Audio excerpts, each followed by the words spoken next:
দিয়ে তার যে প্রতিকৃতি রয়েছে সেই প্রতিকৃতিতে জুতা মারছে। দর্শক আপনারা দেখছেন যে বাংলাদেশের মানুষের মধ্যে যারা রয়েছেন তাদের মধ্যে সাবেক প্রধানমন্ত্রী শেখ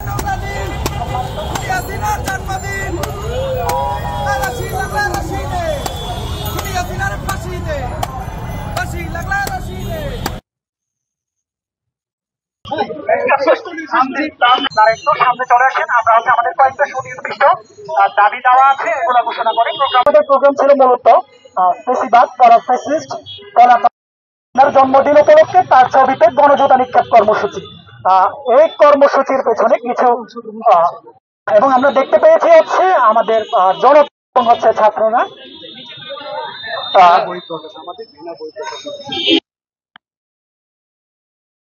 খোলা যাবে না স্বতঃস্ফূর্তভাবে অংশগ্রহণ করেছে।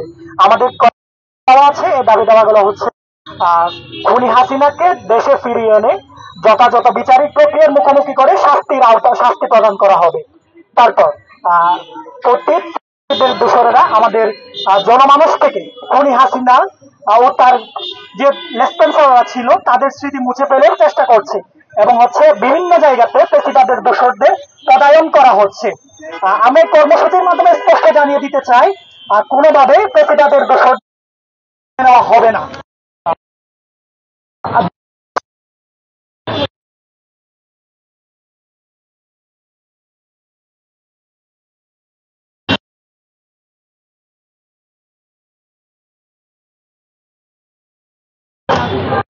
তারপর সকল শহীদদের আমাদের এই জুলাই রেভলিউশনে অনেক শহীদ হয়েছে,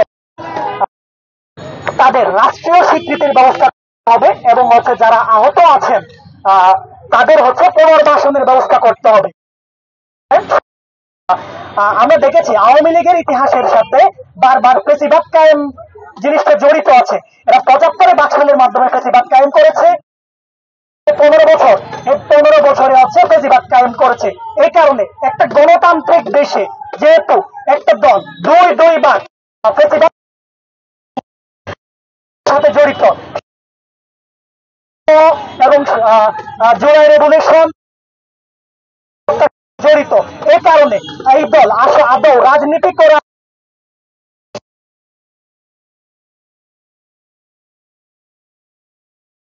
হচ্ছে